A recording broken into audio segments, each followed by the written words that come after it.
todavía no hay un permiso formal para ir. Exactamente.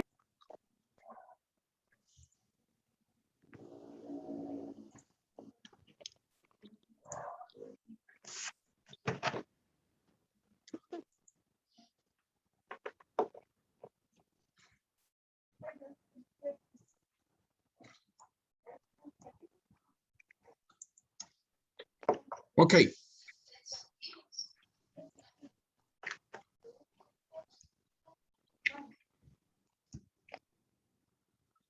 No escuchaban, ¿verdad, muchachos? Claro, es que si no le pongo a compartir sonido, estamos jodidos.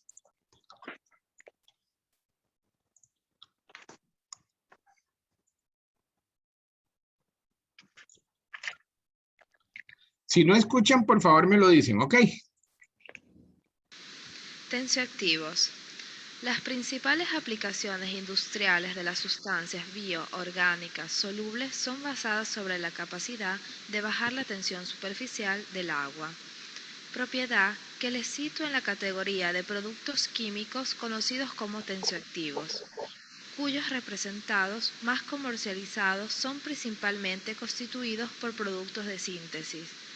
La tensioactividad de las sustancias bioorgánicas solubles resultantes de su conformación molecular. La foto representa un fragmento molecular virtual compuesto por una larga y compleja cadena de átomos de carbono que es por el aire o el aceite, excepto que para las partes hidrofílicas en rojo que tienen simpatía por el agua. El filmado reproduce el comportamiento de una molécula así hecha, que esté en contacto con el agua. Es posible ver que las moléculas tienden primero a ocupar la superficie de separación entre agua y aire, orientando las partes hidrófilas rojas por el agua y las partes lipofílicas azul hacia el aire. Posteriormente, cuando la superficie del agua está saturada, las moléculas tienden a juntarse formando agregados moleculares que se unen en el agua. Estos agregados son llamados micelas.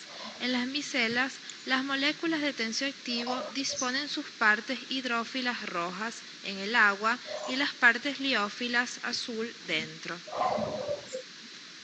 El interior de la micela es constituido por fragmentos lipofílicos de distintas moléculas, por lo tanto representa un recipiente dentro del agua, adaptado a albergar moléculas de aceite, que al contrario permanecerían separadas del agua. Este comportamiento rinde las sustancias dotadas de propiedades tensioactivas utilizables para la fabricación de productos de consumo y en un amplio número de aplicaciones industriales. Para esta misma propiedad y su origen biológica, las sustancias bioorgánicas solubles aisladas de la biomasa residuales vienen de ahora en adelante llamadas biotensioactivos.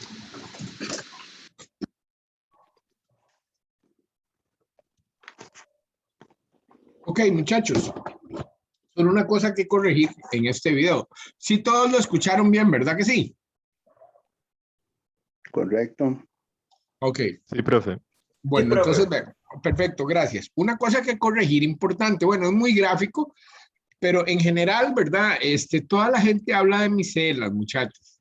Yo sigo insistiendo en que ahora uno ni debe de hablar de esa concentración, ¿verdad? Que es la concentración por encima de la cual el surfactante está todo, o sea, está formando agregados, ¿verdad? No se debe hablar de concentración micelar crítica, nada más, sino concentración de agregación crítica, porque no sabemos en las condiciones que estamos haciendo un experimento dado, cuál va a ser el agregado que va a formar el surfactante. ¿Estamos de acuerdo? ¿Sí? ¿Tienen algún comentario sobre el videillo? ¿Alguna cosa que preguntar? ¿Vamos bien? Ok. Bueno. Recuerden que los agregados se forman por el efecto hidrófobo. El agua empuja las moléculas del surfactante para que las partes hidrófobas, ¿verdad?, se asocien y dejen solo las partes que son polares para poder haber una buena interacción con el agua. En ese proceso, digamos, ¿cómo se llama? la entropía crece, la entropía en las moléculas de agua, y por esta razón es que es favorable energéticamente, ¿verdad?, la formación de agregados. ¿Ok? La otra parte que era importante, ¿verdad?, de este efecto es que las fuerzas intermoleculares, ¿verdad?, entre las cadenas o entre la parte hidrófoba de eso que nosotros llamamos el jabón o el detergente o el surfactante, ¿verdad?, se asocian, o sea, favorecen, o sea, permiten la asociación de las moléculas y favorecen claramente el proceso de la generación de agregados. ¿Ok? Y finalmente, muy importante, decirles que existen las micelas o los agregados que no se les da ningún apellido porque son en agua, ¿verdad? Y aquellos agregados o micelas inversas que se pueden dar en disolventes orgánicos. Ok, vamos a ver otro.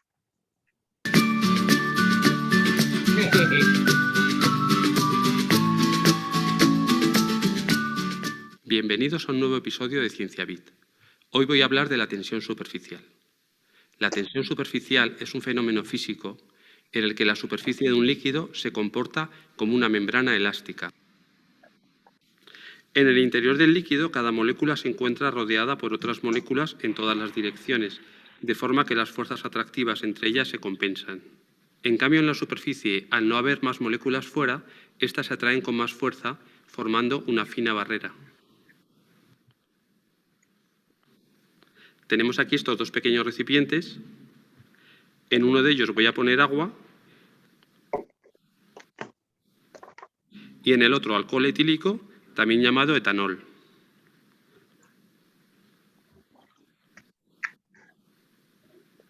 Simplemente dejándola caer de plano, la cuchilla se sujeta sobre la superficie del agua. Ahora vamos a intentar lo mismo sobre el etanol. Directamente se hunde.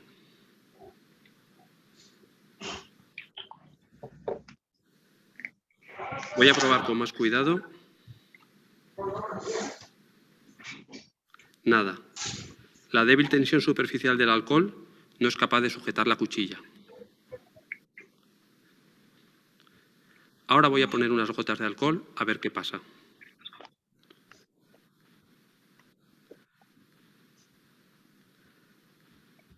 La cuchilla se hunde al disminuir la tensión superficial.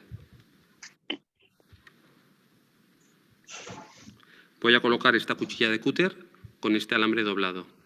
También lo podéis hacer con un tenedor.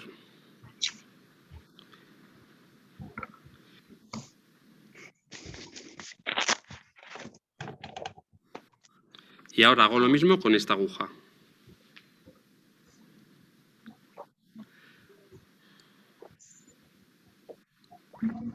A continuación voy a añadir un poco de lavavajillas. Se trata de un jabón, o mejor dicho, de un detergente. Lo disuelvo en agua y lo añado con cuidado de no salpicar. Ha sido casi instantáneo. Los jabones y detergentes disminuyen la tensión superficial. Eso hace que el agua pueda penetrar mucho mejor en la ropa al lavarla, además de disolver las grasas. Vamos a soltar unas gotas de alcohol sobre esta superficie lisa de vidrio.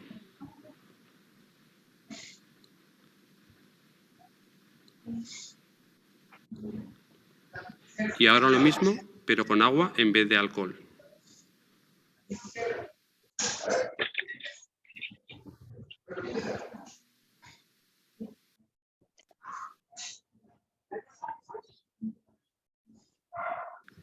Voy a poner limaduras de hierro sobre el agua. Gracias a la tensión superficial del agua, conseguimos que la mayor parte del hierro no se hunda. Ahora vamos añadiendo alcohol.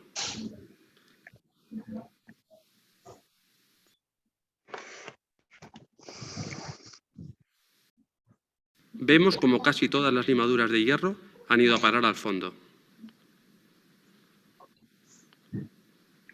La tensión superficial del etanol es 1/3 de la del agua. Moja mucho más que el agua.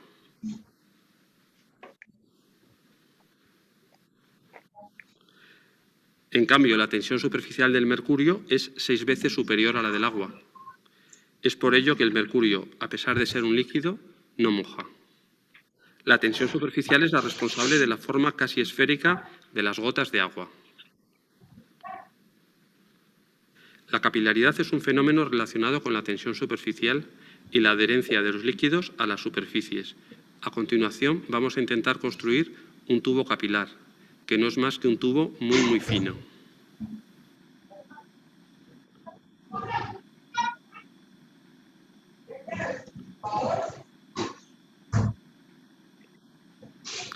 Ahora, con cuidado, utilizando un trapo para no cortarnos, vamos a partir el tubo y vamos a ver qué tal funciona nuestro tubo capilar. Vamos a poner un poco de agua con colorante. También podríamos hacer este experimento con una varilla gastada de bolígrafo o también con el tubo de un bote de perfume, por ejemplo. Aquí voy a hacer una demostración de la capilaridad con un trozo de servilleta de papel plegado en forma alargada. Observamos cómo el agua teñida sube por el papel, dado que es un medio poroso. Lo mismo podríamos hacer con un azucarillo, por ejemplo. Es gracias a la capilaridad cómo consiguen las plantas que el agua suba con los nutrientes. Tengo estas dos finas láminas de vidrio, son dos puertas de microscopio, que las coloco una junto a la otra de forma que queda un espacio muy reducido entre las dos. Así podremos ver la acción capilar del agua al subir entre las dos láminas de vidrio.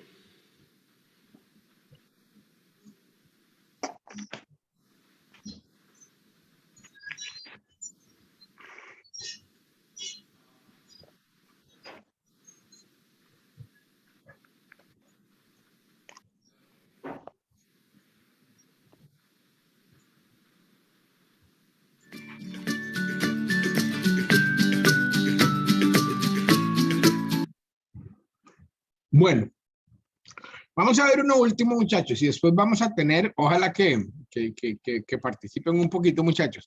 De nuevo, una corta discusión para cerrar el tema de la definición de lo que es un surfactante, ¿ok? Vean que está muy relacionado todo lo que hemos estado viendo con tensión superficial, con mojar, con otros conceptos que son básicos, ¿ok?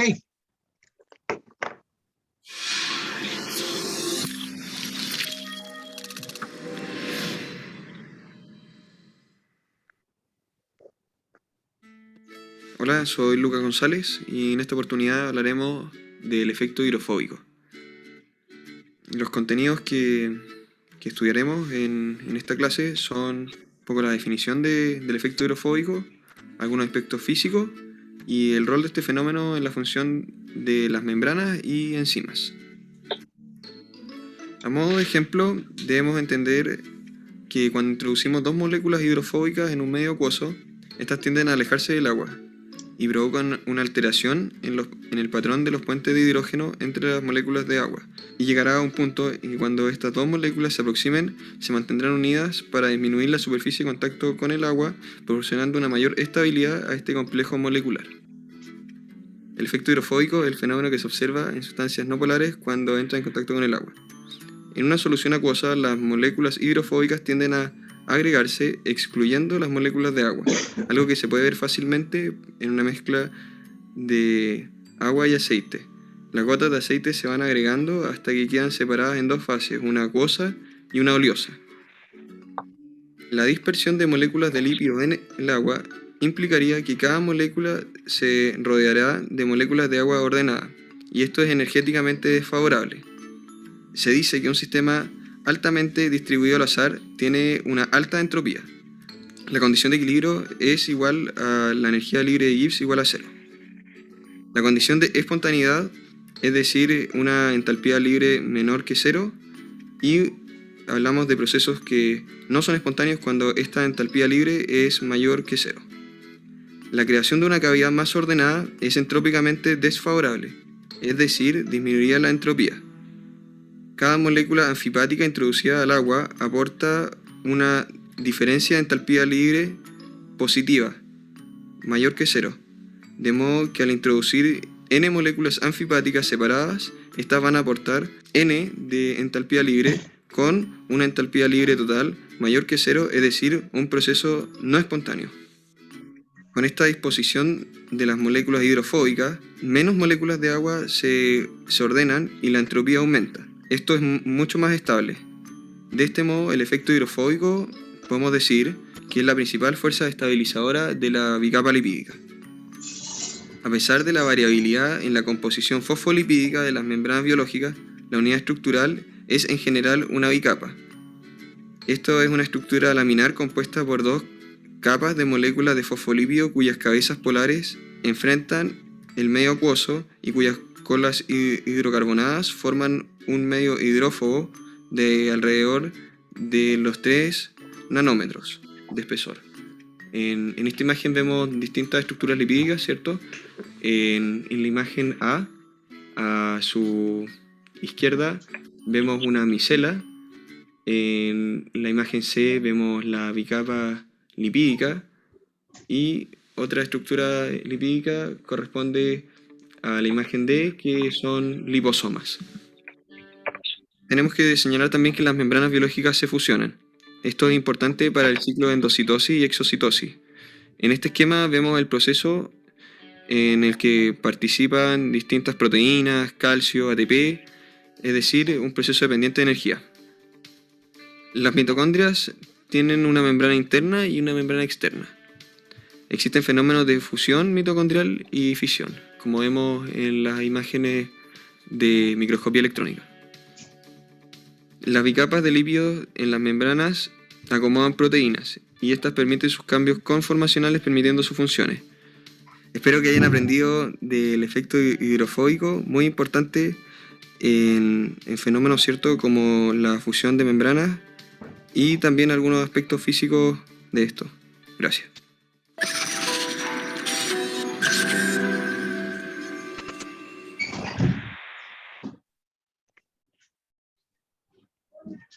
Muy bien, muchachos. ¿Se acuerdan que les había dejado una pequeña tarea?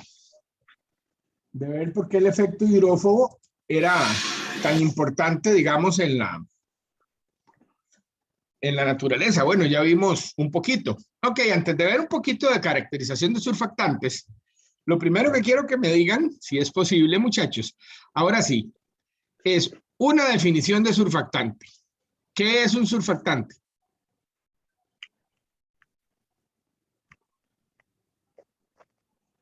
No todos a la vez, chavalos, porque entonces no entiendo. A ver, ¿alguno?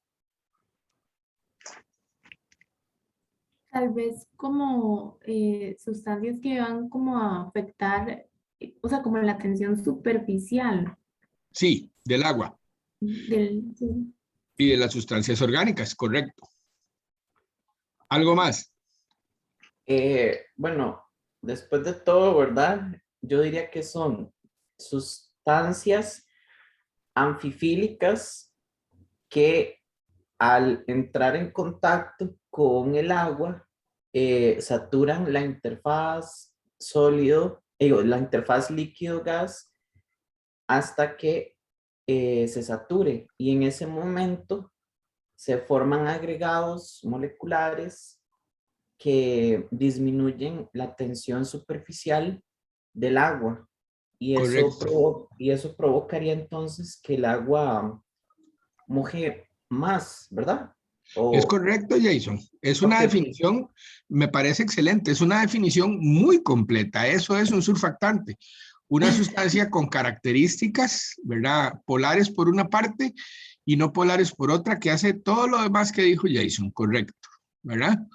Entonces, ya tenemos claro que los surfactantes son moléculas que tienen, ¿verdad?, un desempeño, ¿verdad?, muy particular, digamos, en lo que es el fenómeno de la dilución o disolución, ¿ok?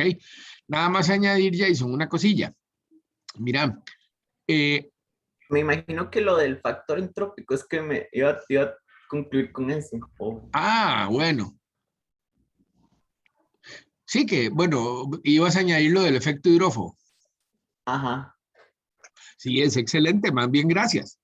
Pero importante, Jason, decirte una cosilla, que aunque, digamos, no tengamos la interfase agua, a gas o aire, ¿verdad? En este caso, saturada, compañero. digamos que no tengamos muchos agregados o no tengamos agregados del todo, ya en la superficie la tensión superficial disminuye, ¿verdad? Con un mínimo de moléculas de jabón, ya la tensión superficial del agua empieza a bajar, ¿ok? Eso lo vemos mucho en la balanza de tensión, porque a veces con solo el poquito de moléculas que quedan arriba, que uno no lleva el análisis hasta, es ridículo llevarlo hasta la tensión superficial del agua en la mayoría de los casos, de la tensión superficial del agua a veces queda por debajo de 70, ¿verdad? A veces uno llega hasta 60 o a 50 cuando encuentra los parámetros que necesita. Bueno, muy importante, vean, si alguien quiere añadir alguna cosa más acerca de la importancia del efecto hidrófobo en la naturaleza, ¿alguien pudo leer alguna cosa más?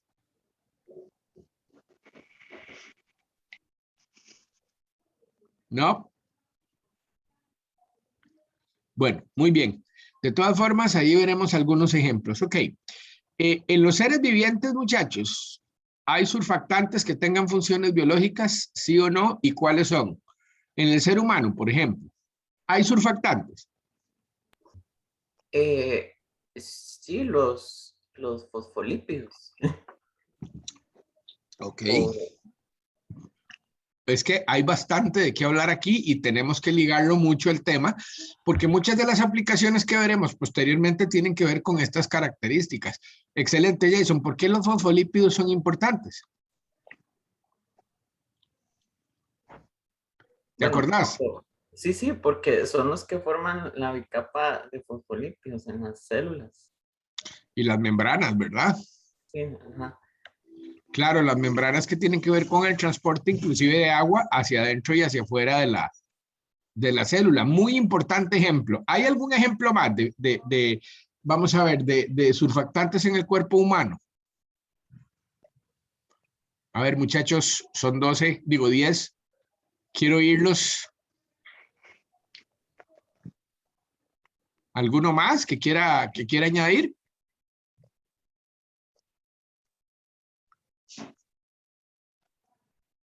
¿No? Bueno. No sé. Ok, está bien. Vean, habíamos comentado que las sales biliares son los surfactantes que nos permiten absorber, digamos, lo que son la grasa que nuestro cuerpo necesita, ¿verdad? Para sobrevivir. Y además, las vitaminas que son lipófilas, ¿verdad? Recuerden que nosotros comemos algo y el entorno estomacal nuestro es más bien muy acuoso, ¿no es cierto? Entonces es muy probable que si tenemos gotas de algún alimento que son, o sea, su parte hidrófoba, ¿verdad? Si no tuviéramos un surfactante natural en nuestro organismo, ¿verdad? Que son las sales biliares, pues entonces nosotros no podríamos absorber en muy pequeñas gotas esas vitaminas y la grasa, ¿ok? Vean, las sales biliares son bien importantes y se generan en el hígado, ¿verdad? Estos compuestos químicos como resultado de la eliminación del colesterol, por cierto. Y tienen un sistema de circulación en el cuerpo que incluye la vesícula biliar, por supuesto, que se llama la circulación enterohepática.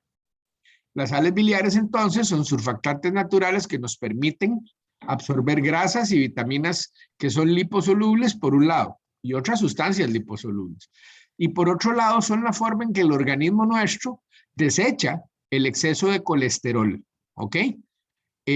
Las sales biliares, ¿verdad? Que están en nuestro organismo, provienen de un proceso que tiene que ver con la hidroxilación, ¿verdad? Del colesterol, ¿ok? Después en alguna de las exposiciones ya veremos un poquito más probablemente sobre el papel de las sales biliares, porque resulta que no solo sirven como surfactantes, sino que tienen en el organismo varias otras funciones. Ok, ya se acabaron, muchachos, los surfactantes en el cuerpo. Las proteínas, no. Algunas pueden funcionar o tienen algún efecto de ese tipo, sí. Pero una proteína, de allá por su estructura, se clasifica como una proteína que podría tener un efecto de este tipo. Yo me refiero a moléculas que sean sencillas, ¿verdad? Y que sean surfactantes. ¿Ustedes creen que ya acabaron? Profe, yo había visto uno que era el pulmonar. Correctamente, ese es el que quería que me dijeran. Vean, hay un surfactante pulmonar, ¿verdad? Y el surfactante permite, o sea, es tan importante ese surfactante que, bueno, sin ese surfactante se generan enfermedades muy serias, ¿verdad? Y hay hasta surfactantes, ¿verdad? Que ya se hacen de manera sintética para combatir la falta de este surfactante pulmonar que permite una completa y perfecta, ¿verdad? Digamos, transmisión del oxígeno, ¿ok? Si nos da tiempo hoy, vamos a ver una presentación excelente que hizo una compañera de ustedes el semestre pasado, ¿verdad? Sobre el surfactante pulmonar, ¿ok? Pero entonces, dense cuenta que para ampliar nuestra definición que ya hicimos de surfactantes, muchachos, podemos incluir algo más. Y es que hay surfactantes naturales, ¿verdad? Y hablamos de los seres humanos. Hay otros ejemplos en otros organismos vivientes y que son muy interesantes. Bueno, ahora, como tiene propiedades que son particulares, baja la tensión superficial del agua, se agrega, ¿ok? Entonces ahora podemos hablar un poquito en general, antes ya verlo de manera más específica, muchachos, ¿cómo se caracteriza un surfactante? Entonces, en primer lugar, la primera cosa que hacemos, utilizando una diversidad de métodos, de los cuales les voy a hablar rápidamente, lo primero que hay que determinar es su concentración de agregación crítica. Ojo, su concentración o concentraciones de agregación crítica. Porque resulta ser que yo empiezo a agregar el surfactante bajo ciertas condiciones y él puede formar un primer agregado que se puede volver a fundir y formar otro tipo de agregado. Entonces, si yo tengo un método para medir esto, muchachos, yo puedo ver qué transiciones presenta el surfactante en una disolución dada. O sea, no es nada raro, por ejemplo, tener de micelas a vesículas, ¿ok? De vesículas una transición, digamos, que se llama esfera cilindro, ¿verdad? A unas vesículas que sean cilíndricas o a un tubo molecular. Inclusive yo uso siempre un trabajo que hicimos hace muchos años nosotros porque es muy claro, ¿verdad? En el que ustedes verán todos los posibles agregados que forma un tubo, un surfactante, para al final de cuentas llegar a la generación de un tubo molecular, que es enorme, ¿ok? Bueno, acá tenemos una de las tantas técnicas que se utilizan para medir, muchachos, esa concentración de agregación crítica. Entonces, vean, el análisis es sencillo. Realmente, bueno, hay que trabajar y saber usar el equipo, ¿verdad? Y hacer las medidas con paciencia, no se pueden hacer a la carrera, pero lo que ustedes ven acá es una medida de la tensión superficial de una disolución dada con respecto al logaritmo de la concentración de surfactante. Hay que hacerlo con el logaritmo porque si no, no existe una relación lineal, lo que existe es una curva. Y ahora vean qué interesante, las disoluciones más concentradas del surfactante son las que tenemos hacia la derecha del gráfico, ¿ok? Fíjense que cuando se llega a este punto, ¿verdad? Por ejemplo, en el gráfico negro, a este punto, por ejemplo, ¿verdad? En este gráfico de puntos de color rojo, o a este punto, en los azules, muchachos, como que la concentración básicamente se mantiene constante, ¿lo ven? Ok, este punto de inflexión, muchachos, es lo que se llama la concentración de agregación crítica. Y si son micelas, es la concentración micelar crítica. Fíjense ustedes que a partir de este punto, si yo sigo aumentando la concentración, más o menos, ¿verdad? Voy a mantener el mismo valor de tensión superficial. Va a variar, pero muy poquito, ¿verdad? Ahora, fíjense ustedes, ¿verdad? Sí que es una línea recta. ¿Ok? Ahora, ¿cómo hago yo para encontrar esa concentración de agregación crítica en un gráfico, ¿verdad? Como ustedes pueden ver, de tensión superficial versus, ¿verdad? El logaritmo de la concentración de surfactante. Pues entonces yo tengo dos rectas, la que está después de ese punto de agregación crítica y la que está antes. Como ustedes pueden ver, ¿verdad? Si visualizamos el experimento de esta forma, aquí tengo las disoluciones menos concentradas y por lo tanto, ¿verdad? Aquellas que tienen menos surfactante y la tensión superficial va a ser muy cercana a 70, que es la tensión superficial del agua. A medida que aumenta la concentración de surfactante, la tensión superficial del agua, como ustedes pueden observar, va bajando, pero esto es otra recta, ¿lo ven?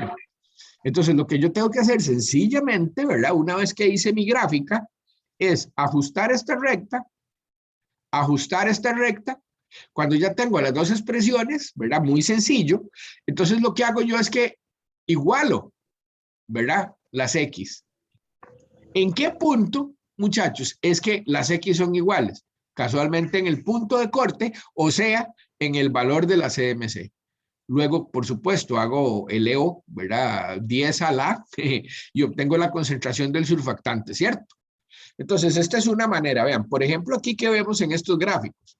Vemos que, por ejemplo, el surfactante negro, ¿verdad? Este que tiene cuadritos negros y el rojo, son muy buenos surfactantes, muchachos. ¿Y por qué yo digo esto? Porque ellos tienen una CMC, ¿verdad? En una región, muchachos, donde la tensión superficial del agua es muy baja.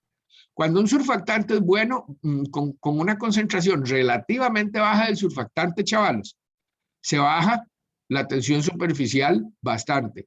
Y por encima de la CMC, es deseable que la tensión superficial del agua no a 40, ¿verdad? Hay mejores surfactantes que bajan la tensión superficial del agua a 30 mililitros por metro. ¿Ok? Pero aquí hay una primera caracterización del surfactante. Ahora, estas son las gráficas de surfactantes que, bajo las condiciones sencillas, ¿verdad? Ya voy, don Jason, bajo las condiciones sencillas de laboratorio, muchachos, ¿verdad? Sin calentar, sin agregar otras sustancias, nada más, pues manteniendo, por ejemplo, estos análisis los hacemos en un buffer, por ejemplo, ¿ok? Claro, porque, por ejemplo, yo tengo una sal biliar. Ok, yo tengo una sal biliar de ahí, que es un ácido carboxílico al final de cuentas. Entonces yo lo mido en un buffer de carbonato y bicarbonato. ¿Por qué, chiquillos? Para que se mantenga, o para que yo esté siempre seguro, ¿verdad? De que el ácido no se va a protonar, ¿verdad? Porque si el ácido se protona, entonces empieza a haber una precipitación. Si hago este análisis en un buffer, yo estoy seguro que el ácido siempre va a estar desprotonado y agregándose. ¿Ok?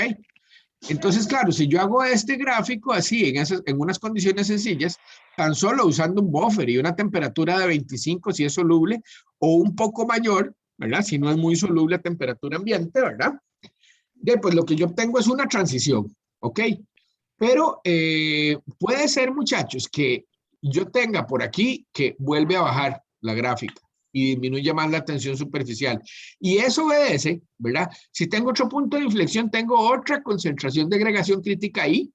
Lo que tengo que tener claro es que ese surfactante está manifestando, ¿ok? Está manifestando de manera clara una transición. Ok, primero Jason y después Cristina. Profe, entonces un buen surfactante va a tener una baja concentración de agregación crítica a una baja concentración del surfactante en sí. Es correcto, o sea, ya lo dijiste dos veces. Si un surfactante tiene una baja concentración de agregación crítica, o sea, si se alcanza, digamos, un equilibrio, ¿verdad? A una baja concentración del surfactante quiere decir que el surfactante es bueno. Y la otra característica de un muy buen surfactante es que sea una especie, ¿verdad? Que baje la tensión superficial del agua bastante. ¿Ok? Puede ser que tenga una concentración de agregación crítica que sea alta. Bueno, ahora, ¿qué es alto y qué es bajo? Uy, eso depende de para qué uno quiere el surfactante, pero vean, así a vos de pronto, pues una tensión superficial, o sea, una concentración de micelar crítica, por ejemplo, de 40 o de 50 es muy alta, ¿verdad? La del octanato de sodio es 300. Ese no es un muy buen surfactante. Ahora, una concentración, digamos, baja, por debajo de 10 milimolar, por ejemplo. Por lo general medimos en milimolar las concentraciones, ¿verdad? Cuando hacemos tensión superficial. Se puede medir, hay gente que las mide en gramos por litro, ¿verdad? Pero si el valor es bajo de la CAC, de la CAC o de la CMC, chavalos, de ahí el surfactante es bueno. ¿Listo, Jason? Sí, es que lo estaba diciendo mal. O sea, lo dije dos veces. Es que a baja concentración de agregación crítica baje mucho la tensión superficial. Correcto, compañero. Esa es la cosa. si tenemos unos compuestos que después les voy a mostrar que bajan la tensión superficial del agua a 30 y la concentración es muy baja y son muy buenos surfactantes. Resulta que son compuestos que hacen algunos de sus compañeros en nuestro laboratorio. Y de ahí las concentraciones micelares críticas, porque son micelas lo que forman, de ahí vieran que andan por 1 o menos de 1 milimolar. ¿Ok? Cristina. No, profe, ya me aclaró la duda. Es que no me había quedado muy claro cómo fue que usted se dio cuenta que era, digamos, uno mejor surfactante que el otro, pero ya lo acaba de explicar y ya todo claro. Perfectísimo. Gracias. Ve, el azul, ¿verdad? Vean, a medida que esto se corre va a tener una CMC más grande y vean que baja la tensión superficial menos que los otros dos. Yo diría que el azul es un surfactante un poquito más o menos bueno que los otros dos. Bueno, pero veremos en las aplicaciones. Don Miguel nos puede contar algunas cosas. A veces más bien lo que queremos es que no tenga una concentración de agregación crítica muy baja. ¿Ok? Muchachos, ¿alguna consulta más sobre este gráfico? ¿Me entendieron bien esta primera determinación? Profe, ahí Sí. entonces el color negro es como el mejor surfactante porque está como a baja concentración y casi no afecta la tensión superficial. Y más bien afecta mucho la tensión superficial. La baja mucho. Sí, Ok, sí. estoy de acuerdo con vos. Ok, O sea, está bien. la capacidad surfactante, ¿verdad? Y tensioactiva tiene que ver con baja concentración de las moléculas en el medio, ¿ok? Y además con una disminución seria, ¿verdad? Del valor de la tensión superficial, ¿ok? Bueno, ahora, ¿qué? ¿Solo se puede determinar mediante tensión superficial esto? Ahí vieran, chavales. Se puede hacer por una técnica novedosa de resonancia magnética molecular que se llama DOSI, que se basa, digamos, en determinar unos tiempos, un T1 ahí, ¿verdad? ¿Ok? Unos coeficientes de difusión y RMN tiene una ventaja sobre tensión superficial. Lo que lleva rato, muchachos, es preparar los tubos de RMN. Usted coge la disolución del surfactante y coge el agua deuterada con KOD por lo general para poder mantener siempre, si el surfactante es aniónico, disuelto el surfactante, ¿verdad? Y tiene que preparar con mucho cuidado unos 15 tubos, ¿ok? Con concentraciones variables del surfactante. Después se miden, ¿verdad? Los coeficientes de difusión y se grafican. La gran ventaja de la RMN es que con esos 15 tubos vos ves todas las posibles transiciones que el surfactante tiene. O sea, con solo medir y graficar los puntos, ¿verdad? En tensión superficial es más laborioso porque, o sea, vean, esto ustedes dirían, pucha, qué aburrido eso, ¿verdad? Porque hay que preparar un montón de disoluciones y hay que tener un montón de surfactantes. No, pues no. Hay técnicas para hacer esto. Por ejemplo, uno dice, yo tengo que preparar, mira, necesito 1, 2, 3, 4, 5, 6, 7, 8, 9, 10. Puña, necesito 12 balones para preparar 12 disoluciones de concentración conocida. No. Vean, estos análisis, ¿verdad? En tensión superficial se hacen, muchachos, utilizando una cosa que se llama el método de dilución-extracción. En la cubeta del aparato yo pongo la disolución más concentrada que pueda del surfactante y la mido. Después le agrego un volumen exactamente conocido y retiro el mismo volumen y mido el siguiente punto. Y así sucesivamente, ¿verdad? Hay que tener mucho cuidado, ¿verdad? Hay que establecer con mucho cuidado la distancia entre los puntos, ¿verdad? Y la cuestión es no hacer 280,000 puntos porque la incertidumbre en los últimos es muy grande y puede confundirnos, ¿verdad? Pero aún así, por dilución-extracción, se gasta uno una mañana o una tarde, muchachos, con el tensiómetro. Y cada punto así, ese sí hay que medirlo, ¿verdad? ¿Cómo se llama? Y con mucho cuidado y uno a uno, no te puedes despegar de la balanza, ¿ok? O sea, si alguno va a trabajar con nosotros eventualmente, profe, me voy a ir a almorzar, ¿usted empezó a hacer tensión superficial? Sí, llevo 6 puntos, ¿cuántos le faltan? 8, pues no almuerzo hasta que termina los 8. Porque no se puede, ¿verdad? Dejar eso, aunque usted lo tape con la temperatura termostatizado, ¿verdad? No se puede, porque con el tiempo, y más si es un tiempo bastante largo, los surfactantes pueden en disolución cambiar de estructura, ¿ok? ¿Qué más? Otro método que se usa mucho es la conductimetría. También se pueden utilizar, bueno, técnicas de congelación, ¿verdad? Hay un aparato que mide el punto de congelación de las disoluciones. Lo que quiero decirles es que hay técnicas, miles, para medir las concentraciones de agregación de los surfactantes. Ahora, ¿qué es lo que pasa? Que los valores de las CACs no son iguales, nunca. O sea, en un caso con una técnica puede ser 18 y en otro caso con otra técnica en las mismas condiciones, ¿verdad? Puede ser perfectamente 14 o 15. Andan, lógicamente, chavalos, de ahí en un, ¿cómo se llama? En un ámbito razonable, pero varían mucho de técnica a técnica y por eso sí que es bueno de ahí mostrar los resultados con una sola técnica, pero hacerlo por otras para decir, bueno, anda más o menos en un ámbito de tanto la concentración de agregación. ¿Ok? El que quiera hablar, abre el micrófono o levanta la mano. Bueno, igual, utilizando electrodos de sodio, utilizando electrodos especiales en una disolución, ¿verdad? Y con un pHímetro, yo puedo determinar otro parámetro que es fundamental en los surfactantes, que es el número el número de agregación. Bueno, no tengo tiempo de ponerme a explicar un experimento, pero el número de agregación es sencillamente que yo pueda calcular matemáticamente a partir de datos experimentales más o menos cuántas moléculas, ¿ok?, de surfactante generan un agregado dado. Eso se puede medir, ¿ok? Otra cosa que es fundamental, ¿verdad? También en lo que es el comportamiento de los surfactantes es lo que se llama la fracción de contraiones. También se puede hacer con electrodos. Para esto hay muchas técnicas, chavales, ¿ok? No hay una. Y la fracción de contraiones, o sea, los iones positivos, es muy importante porque nos da la idea de la polaridad del agregado, ¿ok? De la micela o del agregado que sea, o bien, chavalos, nos puede decir, ¿verdad? ¿Qué tanto se separan? ¿Qué interacciones hay? Por cierto, no es lo mismo un surfactante, muchas veces, ¿verdad? No es lo mismo un surfactante que tenga como contraión un sodio positivo a que tenga un potasio grandote, ¿ok? Las EMCs, ¿verdad? Y muchas cosas que tienen que ver con la tensión superficial y la agregación varían. Bien, de este vamos a hablar ahora con detalle. El HLB son las siglas en inglés que se refieren al balance hidrófilo-lipófilo.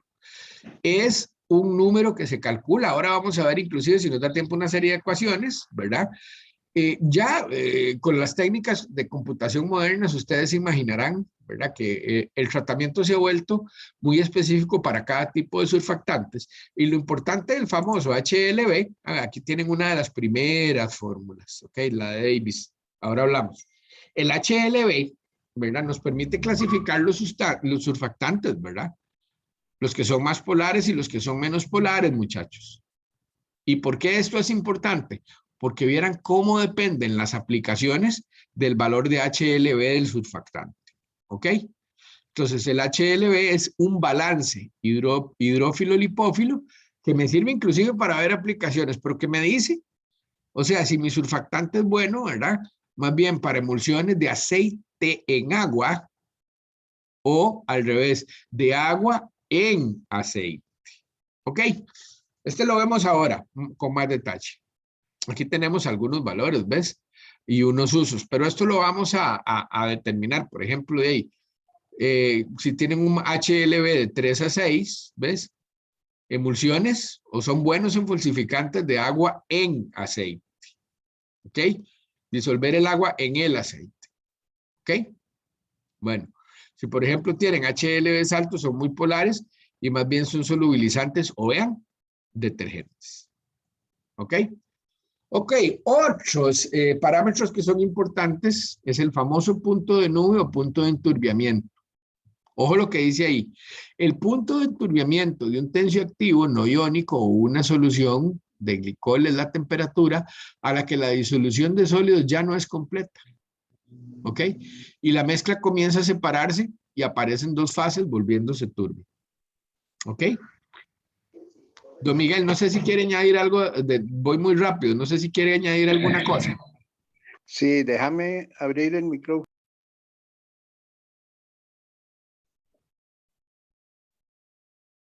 A ver, Sí, voy señor. a tratar. ¿Me escuchan? Sí. Sí. Ah, bueno. Ok. No, nada más un pequeño comentario. En la parte de concentración de micela crítica, pensando en aplicaciones, sobre todo en productos y formulación de productos industriales, es un punto de base que está muy relacionado con el costo, porque si ya yo tengo el punto de máximo efecto, disminución de tensión superficial, de mínima concentración, es lo que yo debería aplicar en un producto que esté reformulando o diseñando para desarrollo de productos a base de detergentes o de tensoactivos como tales, ¿verdad? Es un punto que hay que, ¿para qué le sigo echando yo materia prima si ya no lo tengo ni menos tensión superficial? Porque ya llegó al punto máximo, ¿verdad? Entonces es un punto de quiebre que me sirve de referencia para esa parte. Y con respecto al HLB, efectivamente me permite, tiene mucha aplicación, sobre todo en cuidado personal, donde es muy común en la formulación de cremas, emulsiones de agua en aceite y de aceite en agua. Entonces, yo escojo mi tensoactivo para aplicación y formular de acuerdo al tipo de emulsión que debo formular, que son aplicaciones directas de esos conceptos que estás hablando. ¿Ok? Ok.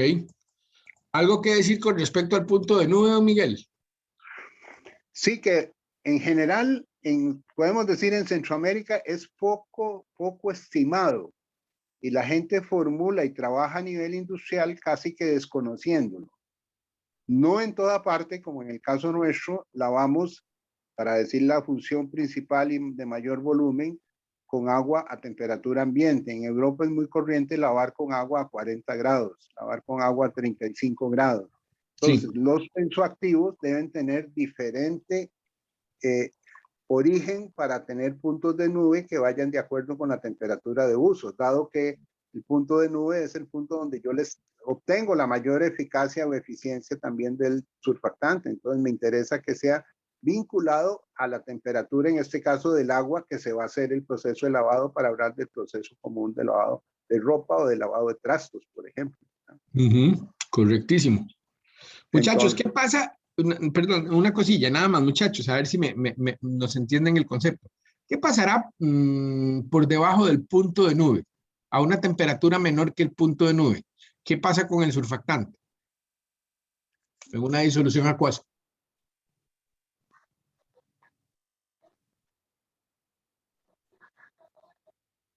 Anímense, muchachos, vamos. adelante. ¿Alguno que opine? Profe, ¿puede replantear la pregunta? Es que no la entendí muy bien. O sea, estamos viendo acá, si tenés razón, vamos a hacer un poquito más amplia de explicación. El punto de enturbiamiento de un tensioactivo, ¿verdad?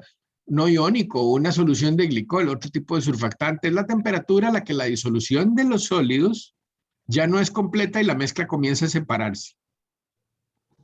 O sea, hay una temperatura en la cual el surfactante deja de ser ¿qué?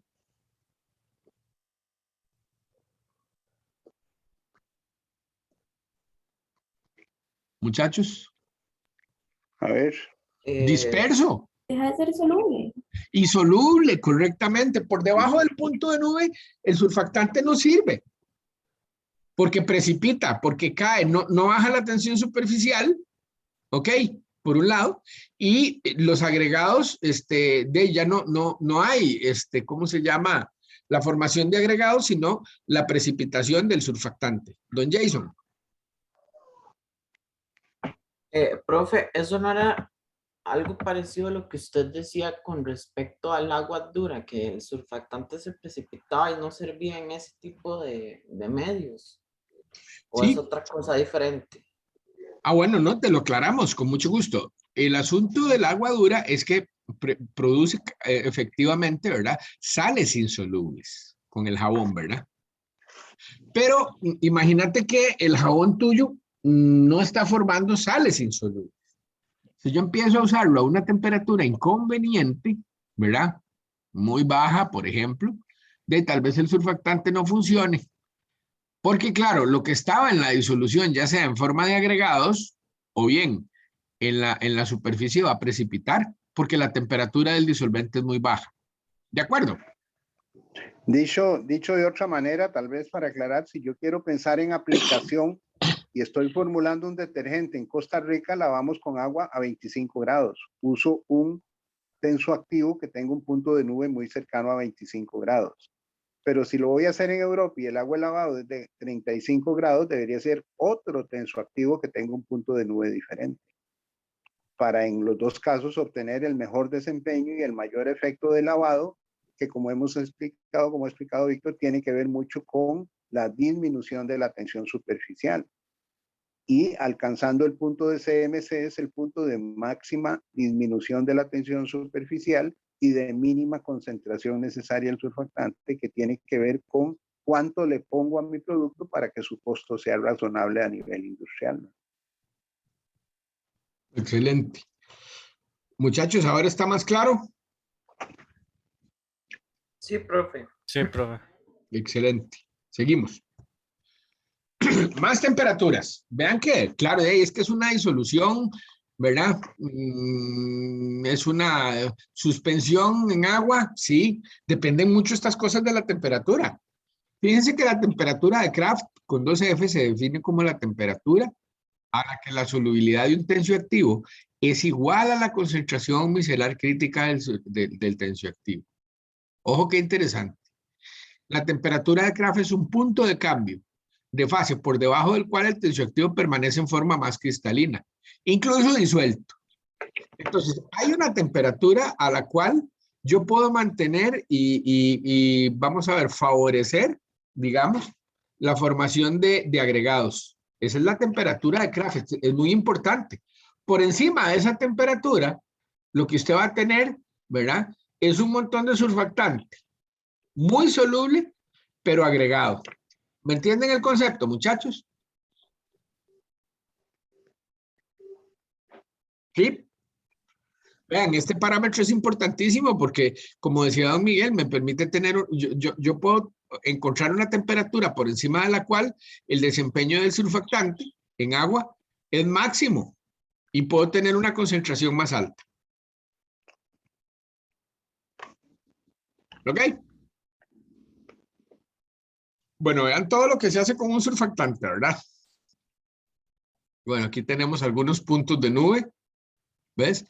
De algunos tipos de surfactantes, ¿verdad? 60, 50, muy bien. Y aquí tenemos algunos gráficos, ¿verdad? Vean, aquí está la temperatura de Kraft, ¿ves? Este punto, que se llama el punto de Kraft, es importante porque por encima de él lo que yo tengo son agregados. ¿Ok? A esa temperatura se me favorece la generación de agregados. Vean, la solubilidad aumenta en el gráfico de a la par, ¿verdad? Y como vemos, bueno, esto es otra cosa de la que hablaremos después. La CMC inclusive puede aumentar de valor. ¿Ok? Puede hacerse un poquito más grande. Profe, una pregunta. Sí. ¿CMC es igual a que CAC? Bueno, eso es que es lo que te digo. Yo algunas cosas las copio de la bibliografía, como en este caso. Casi todo el mundo habla de concentración micelar crítica, ¿verdad?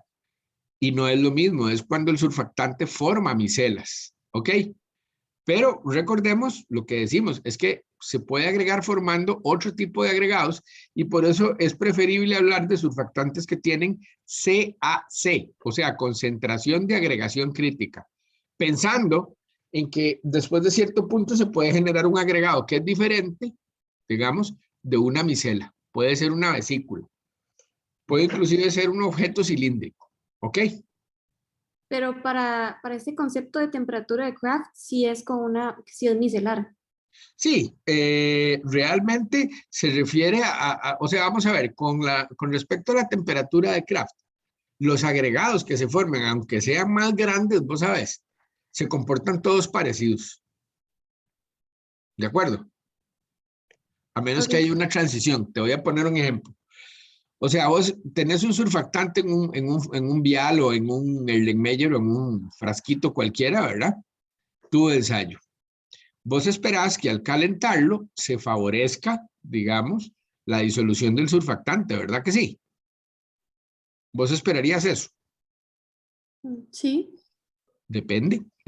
Con los surfactantes no se puede saber y vamos a ver un ejemplo que es muy particular porque es un surfactante que nosotros estudiamos hace mucho y que fue muy particular porque viera qué vacilón, antes de 20, o sea, 25 grados, y bueno, ese surfactante lo hicimos en el invierno, en el norte de España, entonces afuera estaba frío, bastante frío, no había aire acondicionado en el laboratorio y estaba insoluble.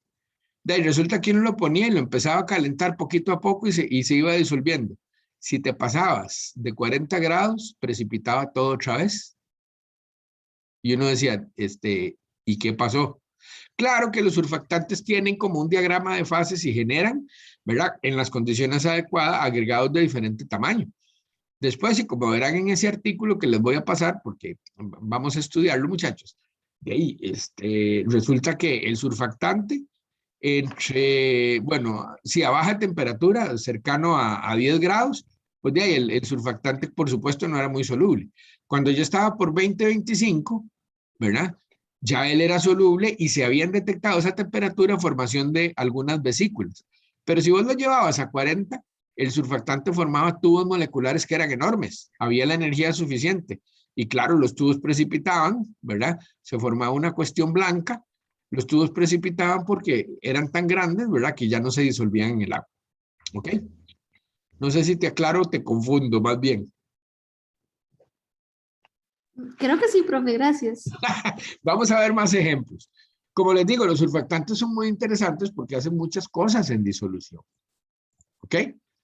Bueno, a propósito de agregados, otra técnica de la que les hablaré después, ahora mismo seguro, si nos da tiempo en esta siguiente hora, es la microscopía electrónica, ¿verdad? ¿Alguien sabe qué es TEM?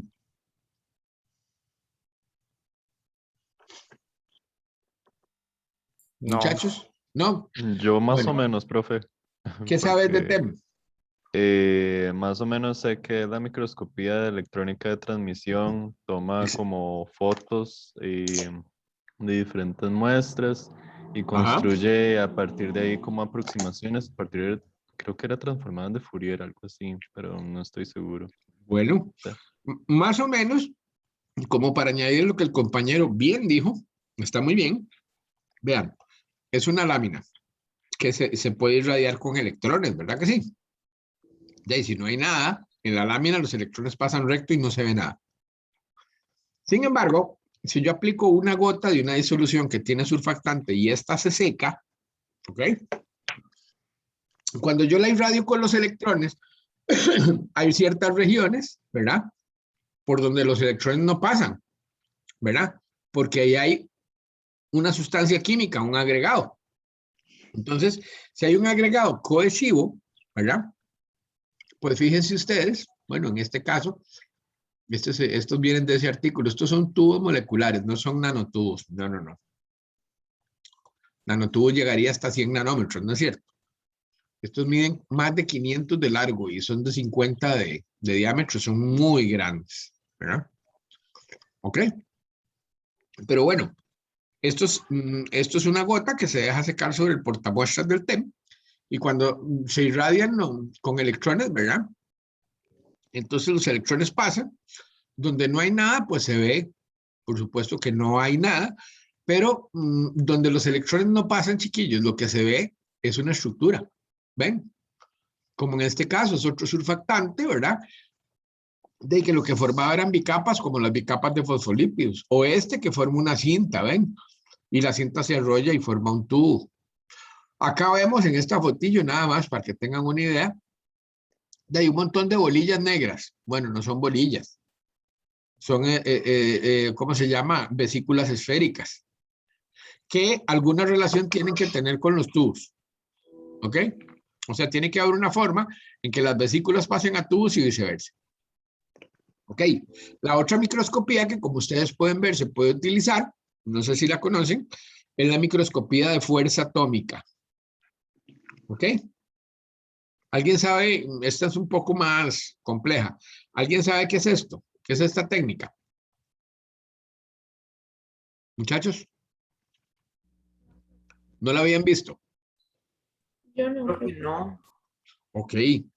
Es una técnica bien interesante, ¿verdad? Con esta técnica se pueden ver objetos muy, muy, muy pequeños, ¿ok? Y de nuevo, es una técnica basada en el efecto túnel, lo voy a dejar ahí, y tiene que ver con que hay una punta de un equipo que es especial y que va golpeando o emitiendo y describiendo, digamos, cómo es una superficie que se encuentra. Si me oyen mis compañeros de esta hora me van a patear los físicos, porque claro, esto explicarlo lleva tiempo. El asunto es que sí les puedo decir que la microscopía de fuerza atómica nos da hasta un relieve, digamos, de esos agregados y nos dice el tamaño. ¿Ok? Bueno, las técnicas microscópicas sirven para ver los agregados. Todas estas funcionan con muestras que son secas. Uy, qué problema, ¿verdad? O sea, se tiene que secar el agregado encima del portamuestras para que yo lo pueda ver. Sin embargo, existe una técnica que se llama criotem, ¿verdad? Que es el bombardeo electrónico. ¿Por qué funciona, muchachos? ¿Ok? Cuando yo congelo una muestra en metano líquido, ¿ok? Que es una temperatura muy baja. Entonces yo cojo la disolución, ¿ok? Yo la congelo y después con un aparato que se llama un microtomo, yo tomo una muestra, ¿verdad? Un pedazo, ¿verdad? Una sección, digamos, de esa muestra congelada y la pongo en el equipo y puedo ver los agregados hinchados, ¿ok? Puedo ver el tamaño real que tienen porque, claro, aquí la bicapa, ya se secó ahí encima de la placa, ¿no ven? Pero si quiero ver cómo es en disolución y qué tamaño tiene en disolución con el agua insertada, todo el agua, porque aquí todavía tiene agua, por supuesto, pero en la disolución está hinchada. Entonces, con el criotem, ¿verdad? Se pueden ver los agregados tal cual están en la disolución, congelados. Bueno, en el año 2015, para que tengan una idea, una muestrita de criotem, ¿verdad? O sea, que te saquen unas fotos y que el especialista te diga algo. Solo una muestra, correrla costaba $1,000. Y en Costa Rica no hay criotem. Entonces, adivine con qué analizamos los surfactantes aquí. Con TEM y con fuerza atómica. ¿Ok? Igual, estas técnicas, como ustedes pueden ver, cuando se definen los agregados muy bien, le muestran a uno, mira, son tubos, o aquí, esta cuestión son un montón de vesículas, ¿verdad? Todas más o menos son particularmente similares y están fundidas porque había muchas. Si esto se calienta, con suerte desaparecen las vesículas y aparece otra cosa. Ok, antes de ver un poquito de aplicaciones, muchachos, y ver tal vez las técnicas de análisis con más detalle, y lo del HLB, quería preguntarles, ¿cómo lo van viendo? ¿Van entendiendo, digamos, cómo se puede caracterizar un surfactante, muchachos? ¿Tienen alguna pregunta? ¿No? Don Miguel, ¿alguna cosa más que añadir? Si no, aquí en aplicaciones usted va a añadir, estoy seguro. Sí, sí, no, básicamente sí. Tal vez para que aclarar las dudas y que ellos puedan tener, que piensen siempre en términos un poquito de aplicación de surfactantes, ¿verdad? Correcto. Que son los activos que nos sirven tanto en productos de limpieza, como en productos de cuidado personal, como en productos de desinfección. Porque hablaremos más adelante, por ejemplo, de las sales de amonio cuaternario, que son tensoactivos de tipo catiónico y que tienen efecto biocida, ¿verdad? O hablaremos de tensoactivos que son aniónicos y tienen efecto de limpieza, como el que se usa en los detergentes en polvo, los ácidos sulfónicos. Entonces, pensando en eso, cobra mucha importancia el conocer el HLB, el conocer el punto de nube, en saber la concentración de micela crítica o la concentración de agregado crítico según corresponda, pero en términos sobre todo de formulación y aplicación, que hablaremos más que todo para productos de los mercados nuestros, para ver esa parte que sin duda pues está muy bien conocer toda la parte teórica y el porqué de las cosas, ¿verdad? Exactamente, aquí vamos de la mano con las dos partes, muchachos. Con lo que es la parte, digamos, más teórica, ¿verdad? Que tiene que ver con la interpretación que el químico le da, ¿ok? Y con la parte, por supuesto, de aplicación. Vamos con las dos cosas. Sí, bueno, porque digamos la parte, perdón, de caracterización de surfactantes a nivel industrial no es tan utilizado como a nivel de investigación y desarrollo de nuevos o reformulación de nuevos productos también, que tienen su impacto en los mercados, ¿verdad? pero sí tiene que ver mucho en estudios comparativos. ¿Qué hago yo si quiero comparar un producto con otro? Quiero comparar el efecto de un surfactante aplicado a un producto con el de otro. Tengo que conocer más de las características de los surfactantes. Correctamente. Profe, una pregunta. Ujú. Dale. El punto nube y la temperatura de Kraft, ¿eso se indica en los productos como en los detergentes, como en las etiquetas y así? No, no, porque ya esos son Nada. productos formulados, ¿verdad, don Miguel? Sí, está en cada producto, cada materia prima tiene una MSDS, la hoja de seguridad que se llama la Material Safety Data Sheet, y un boletín técnico. En el boletín técnico es donde reporta el fabricante o el proveedor, tanto el HLB como el punto de nube en la materia prima. Y como bien explica el doctor, pues lo que tenemos en el supermercado es surfactante más otras cosas para hacer el producto comercial llamado detergente en polvo, llamado lavamanos, Ok, llamado champú para cabello. ok, Son entiendo. productos. Gracias. Sí, como para meter un poco más la cuchara, don Miguel me corrige cualquier cosa, vean. Uno cuando compra un detergente en el supermercado, una bolsa de detergente, ¿verdad? Un frasco de detergente para lavar ropa, por ejemplo, tiene que saber que no es el surfactante, ¿verdad? Eso es una formulación que tiene sales inorgánicas, ¿verdad? Que hacen la atracción animal, digamos, para arrancar la suciedad, ¿verdad, don Miguel? Tiene Sí, también la la formación de fragancia, micelas. Sí. ¿sí? Sí, un detergente en polvo normalmente lleva el tensoactivo, puede llevar más de uno, puede llevar uno aniónico, uno no iónico, lleva un relleno sólido que normalmente en el caso del detergente en polvo, el de ropa que es el más común, sulfato de sodio, lleva carbonato de sodio, lleva algún polímero para prevenir la redeposición. Cuando la suciedad, han visto, si arranca de la prenda, si no se usa un polímero para anti-redeposición, vuelve a caer sobre la prenda. Es cuando quedan, las señoras dicen queda gris, queda fea la prenda porque no se ve bien limpia, es porque la suciedad, las micelas lograron emulsionarla, arrancarla de la prenda, pero vuelve a caer sobre la prenda. Entonces, antes del enjuague, se usa un polímero que la captura y lo engloba para que no haya redeposición. Fragancia, colorante y hoy en día enzimas, ¿verdad? Hay enzimas específicas para remover proteínas, para remover lípidos, para remover carbohidratos. Todo eso en los detergentes en polvo, que es el producto de mayor volumen, para citar solo uno. Sí, y un blanqueador óptico puede ser también, ¿verdad, don Miguel? También, aunque es un fenómeno óptico, igual que el del azul. Ustedes han visto el azul de los jabones de lavar o lo que antes eran las bolitas azules de detergente local, ¿verdad? Eso es un fenómeno óptico, nada más que da la sensación por refracción de la luz de mayor blancura. No hay un efecto químico. No hay un efecto químico, sino que es físico. No está más blanca la prenda o no está con mejor color, pero la vemos por el reflejo de la luz con mejor color.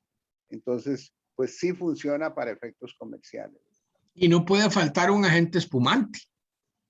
Pues sí, el mismo tensoactivo ayuda y a veces se le ayuda a ese tensoactivo con otro porque la cantidad de espuma que generan los tensoactivos está asociada mentalmente con el efecto limpieza, aunque no es real, ¿verdad? Sí, eso pero es bueno. lo mismo, Miguel, del Suavitel con vinagre, eso es lo mismo del agua micelar, un montón de cosas que la gente cree que uno dice de ahí. Sí. Pero nada de eso es cierto, ¿verdad? Pero claro, usted coge un surfactante que del todo no hace espuma y a usted le parece muy malo, ¿cierto?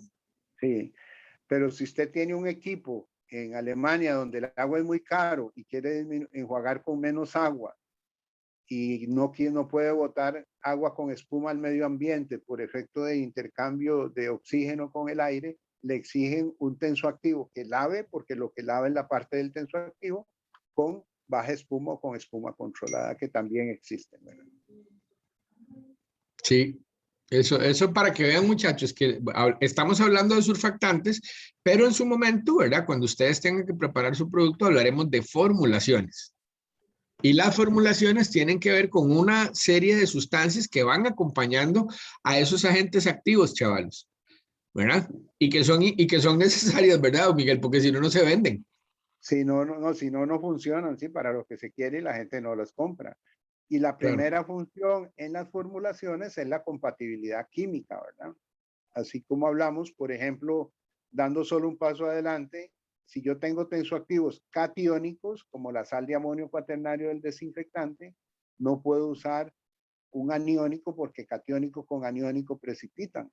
Claro. Pero entonces tengo la alternativa de usar no iónicos con los catiónicos para hacer un desinfectante o con los jabones de manos que son aniónicos. O sea, tengo que buscar esa mezcla de compatibilidad química para obtener el desempeño en mi producto y ayudarle. El surfactante no va solo, se le ayuda al surfactante. Ok, en la parte de limpieza. Excelente. Bueno, vamos a ver algunas aplicaciones. Entonces, bueno, aquí viene otra cosa importante. Aquí don Miguel otra vez mete la cuchara. Los surfactantes pueden utilizarse como humectantes, algunos de ellos, ¿verdad? Pero un humectante y un hidratante, muchachos, es lo mismo. ¿Qué opinan? A ver. ¿Qué dicen? Que no. Creo que no. ¿Y por qué no? ¿Qué es cada cosa? ¿Qué es una crema hidratante? Hablando de cuidado personal. Yo he escuchado como que hay uno que se utiliza en la piel seca, pero no recuerdo bien cuál de los dos era. Perdón, no escuché yo. No te oímos. Yo había leído como en algún lugar que hay uno de ellos que se utiliza para la piel seca, pero no recuerdo bien para cuál, o sea, cuál era. Bueno, correcto. La piel dentro de su estado normal y bien cuidado tiene agua. Cuando el agua se pierde es que hay que reponerle esa agua. Entonces se usa un producto hidratante que es un producto que retiene el agua y evita que la pierda la piel para que se mantenga más suave y más fresca, tenga mejor sensorial y no haya resequedad que termina en atrofiar la piel, digámoslo así, ¿verdad? La humectación realmente es la formación de una película que me ayuda a esparcir, por ejemplo, la crema, a esparcir, hablemos de un producto, por ejemplo, conocen o han visto el tipo Nice que se usa para las llantas del carro, el vinilo, los artículos de cuero. Eso es a base de una silicona, pero si yo la uso solo, no queda tan bien como si le pongo un surfactante para que humecte mejor la superficie y forme una película que no solo deja limpio a la superficie, sino que protege la superficie, porque esa película de silicona queda por el externo formando un protector. ¿A dónde se aplica? En madera, en cuero, en piel, en cuerina, en todos esos artículos de protección. Pese, conste ahí a lo que dice la gente, siempre es simpático porque les voy a comentar unos sillones aquí en mi casa de un tipo como de cuero. Entonces vino el señor a arreglar la parte de la tracción y dice, Dios guarde, yo tengo algo a ese producto porque todos esos productos de silicona dañan. Lo contrario, ayudan a que no se ponga tostado el producto como el dash de los carros o el cobertor del asiento de los carros que tiende a ser dañado por el sol. Si tiene silicona, le da un protector. Pero esa silicona sola cuesta extenderla bien, que forme película sobre la superficie. Entonces le ponemos un surfactante para que humecte, para que forme película o forme film, que es otra de las propiedades de los surfactantes. Correcto, perfecto. Ok, ya vimos una primera aplicación de los surfactantes que pueden funcionar como humectantes, ¿verdad? Sustancias que aumentan la mojabilidad de un sólido. También biocidas, a lo que se refería don Miguel. Bueno, ahí claro, destruyen las paredes celulares, ¿verdad? Y entonces, antimicrobianos. Sí, muchos de ellos. Antivirales, no todos. Como se verá en su momento, las sales cuaternarias de amonio sí funcionan como antimicrobianos y antivirales, ¿verdad? Y algunas de ellas están inclusive certificadas contra el COVID, por ejemplo, ¿verdad? Por eso cuando uno va al súper, ¿verdad, don Miguel? Hay que buscarse una botella, ojalá, que no tenga solo cloruro de benzalconio, sino que ojalá tenga, más bien, sales, ¿verdad? De amonio, de cuarta y quinta generación. Sí, el cloruro de benzalconio es de los años 30, y ya está un poco superado su tecnología y su eficacia y eficiencia. Y siendo un tensoactivo catiónico, tiene muy poca tolerancia a los aniónicos. Esas de doble cadena que menciona el doctor tienen mucho mayor tolerancia y funcionan mucho mejor. y de mayor efecto con menos cantidad, hasta con un 60% de la cantidad en kilos de la primera generación, funcionan las de cuarta y quinta generación. Entonces es una tecnología más avanzada. Así que si leen la etiqueta, cualquiera de esos que digan Lysol, Tronex, Terrol, lo que sea, si dice cloruro de salconio, cambien de botella, que no me oigan los fabricantes, ¿no? Sí, porque eso se llevan, digamos, solo algunas cosas, ¿verdad? Mientras que los verdaderos biocidas o desinfectantes son los que tienen sales cuaternarias de amonio, ¿ok? Sí. Bueno, uy, aquí, de ahí, solo con esto nos quedaría, solo con esto haríamos un curso, ¿verdad, don Miguel? Con emulsificantes. Correcto. Es Claro. la gran aplicación, perdón, nada más de los Claro. activos o surfactantes en cuidado personal, donde hay que estar emulsionando y estabilizando precisamente eso, emulsiones, igual que el campo de la silicona. Claro, porque imagínate qué torta, que uno compra un producto, un alimento o un producto farmacéutico y lo pone en la repisa de la casa y se separa en dos fases apenas uno llega de comprarlo.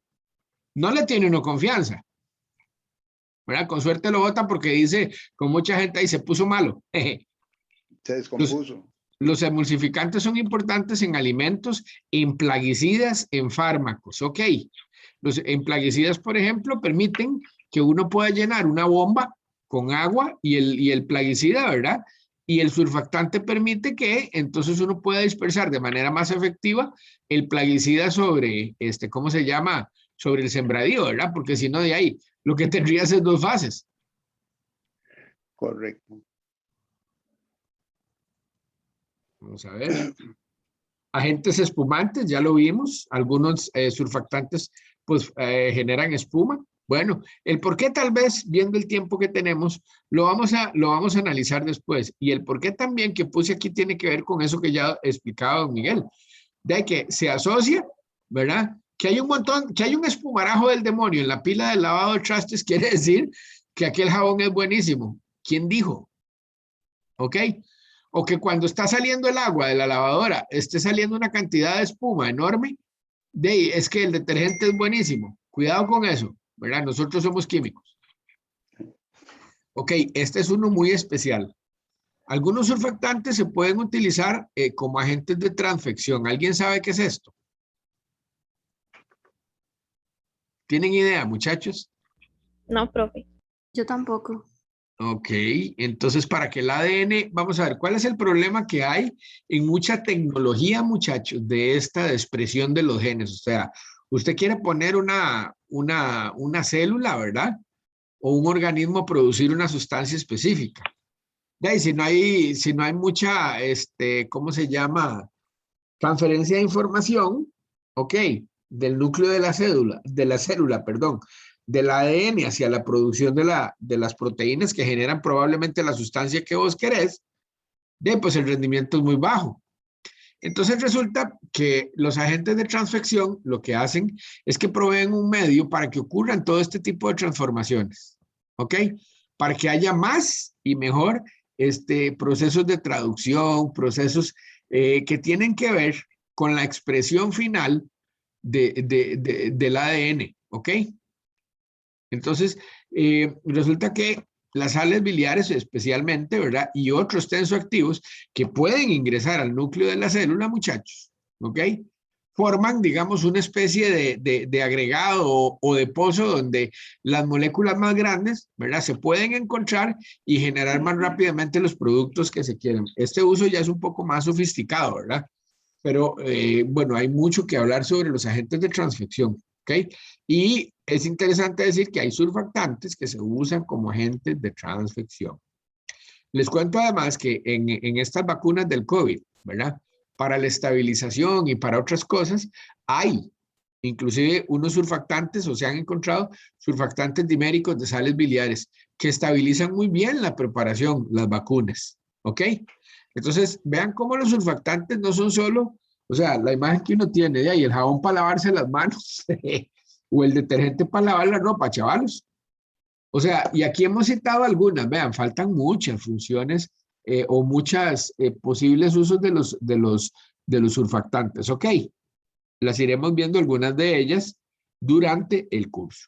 Ok, y aquí está esa frase lapidaria contra la gente que no sabe nada de surfactantes. Ustedes ya no forman parte de ese grupo. Más allá de los jabones y detergentes, los surfactantes se usan en lubricantes, tintas, líquidos antiempañamiento, herbicidas, adhesivos, emulsionantes o emulsificantes, suavizantes de tejidos, como el Suavitel, que es para suavizar la ropa, no para matar bichos. Incluso el cuerpo humano produce surfactantes conocidos como surfactantes pulmonares. Y ahí faltaron las sales biliares y los fosfolípidos. ¿Ok? Bueno, aquí lo que tienen son tipos de surfactantes que hay, muchachos. Ya para ir terminando, ¿verdad? Aquí están algunos ejemplos, ¿verdad? Por ejemplo, aniónicos, sulfatos de alquilo, bueno, jabones. Aquí hay inclusive nombres comerciales como el Texapón, ¿verdad? Catiónicos como las sales cuaternarias de amonio, ¿verdad? No iónicos, que son surfactantes como alcoholes alquilados, etoxilados, el famoso tritón, SPAN, ¿verdad? Ya después veremos un poco más de ellos con detalle en cuanto a su estructura. Pero, ¿ves? Estos, por ejemplo, los aniónicos, para lavar platos, para shampoos, ¿ok? Y para lavar ropa, ¿ok? Ahora, las sales cuaternarias de amonio, sí, suavizantes en telas, antiestáticos, ¿verdad? Vean que hay muchas, ¿cómo se llama? Funciones que hacen los surfactantes. Vean, por ejemplo, los no iónicos. Rinse para el cabello, perdón, también. Rinse, claro, es que, puña, solo esta tabla, don Miguel, es un curso entero también porque son muchas aplicaciones que hay, ¿verdad? Correcto. ¿Ves? Ahí dice, por ejemplo, que son agentes, ¿ves? Humectantes, ¿verdad? E ingredientes alimenticios, ¿ok? De los deuteriónicos, que son anfosfatatos o betaínas, por ejemplo, ¿verdad? De ahí se usan en cosméticos. Como les digo, vamos a ver entonces muchos usos, o sea, quítense de la mente que el surfactante se va a dar aquí uso para lavarme las manos. No, no, no. Ese fue el primero y es que si es que te estás lavando las manos con un jabón, ¿verdad? Puede ser que más bien te estés lavando las manos con algo. Tenemos la costumbre de decirle a todo lo que sirve para lavarse las manos jabón líquido. Y resulta que no es jabón líquido. Es detergente. ¿Ven? Entonces hay muchos usos que los surfactantes tienen, muchachos, y que podemos usar. Bueno. Igual que los champús de cabello son detergentes líquidos. Sí, un champú no es un jabón, ¿verdad, don Miguel? No, ni un champú como aparte, es un detergente líquido nada más. Claro. Bueno, muy rápidamente para cerrar la clase de hoy, vean, mucha investigación en Costa Rica al respecto de los surfactantes no se hace, ¿verdad? Sin embargo, ¿verdad? En la escuela de química aquí con don Miguel, espero que dure mucho, por lo menos esta parte, don Miguel, ¿cómo se llama? Si hacemos la síntesis y caracterización estructural y fisicoquímica y la actividad biológica, chavalos, de nuevos surfactantes. Muchos de ellos, como ustedes pueden ver en estas secuencias sintéticas, ¿verdad? Los hacemos a partir de sales biliares, ¿verdad? Surfactantes que son derivados de las sales biliares naturales y que han mostrado estructuras y propiedades, sobre todo antimicrobianas, muy interesantes. También, ven, se puede cambiar la cabeza negativa por una cabeza positiva. Entonces, el trabajo que se hace es teórico, ¿sí? La mitad. Ahora que está don Miguel, sobre todo. ¿Por qué la mitad? Porque hacemos la síntesis de la molécula y caracterizamos sus agregados. Pero tenemos ahora, por ejemplo, una muchacha que está haciendo un derivado nuevo, ¿verdad? Para tratar de usarlo como un producto de cuidado personal, ¿verdad? Una molécula que pueda ser humectante, y como con un efecto de protector de la piel, que es una sal biliar parecida a esta. ¿Ves? Entonces, en nuestro grupo también sintetizamos, como ustedes pueden ver acá, surfactantes normales o detergentes normales que tienen otras actividades biológicas. De eso les hablaré después, ¿ok? O, qué vacilones, estos surfactantes que ven aquí ustedes, que se llaman volanfífilos, que tienen dos cabezas negativas, y la parte hidrófoba está en el centro de esas dos cabezas, ¿ok? Bueno, muchachos, ahí termina la clase de hoy. No sé si tienen alguna consulta, duda, comentario. Yo lo que espero con estas Profe. clases, sí, voy, con estas clases es que se nos quite de la mente la idea de que el surfactante, ¿verdad? Es la barra de jabón azul. No, no, no. Son muchos tipos diferentes de moléculas, muchos tipos diferentes de surfactantes con acciones muy diversas. Ahora sí te escucho. Es que yo Sí. todavía no tengo tema para lo de la exposición individual, no estuve en la clase pasada, entonces no sé si puedo quedarme al final de la clase para eso. Sí, claro, con mucho gusto. Gracias. Es más, te Profe, digo una cosa, suave un toque, una cosa sencilla, no te preocupes. Ve, yo tengo que hacer ahora después, es que ahora apenas termino con ustedes, tengo reunión de TCU, pero mañana más bien, muchachos, yo les voy a pasar ya por el Slack, ¿verdad? Y por correo, tal vez solo por el Slack, muchachos, la lista definitiva de exposiciones finales, ¿ok? Y de las exposiciones iniciales. Entonces, más bien, si vos querés, mañana cuando veas cuáles escogieron tus compañeros, quedaron varias. Vos podés escoger una y me decís y te incorpora a la lista. ¿Qué te parece? ¿Está bien, profe? Sí, usted ve, porque en el programa, ahí mismo, en la mediación virtual, muchachos, están todos los proyectos y todas las exposiciones, ¿verdad? De ahí, escoges alguna de las que no hayan escogido los compañeros tuyos, pero quedan varias. ¿Ok? Jason, ¿ibas a decir algo?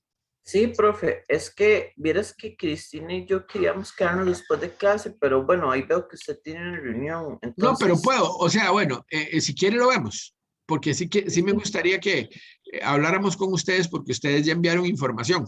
ajá, de eso queríamos hablar. Ok, bueno muchachos, la clase termina aquí, que tengan buena semana. Nos estamos hablando, se quedan Jason y Cristina, ¿ok? Gracias. Bueno, profe, muchas gracias. Gracias, Hasta profe. Muchísimas luego. gracias, Buenas profe. Hasta tardes. luego. Chao. Buenas tardes.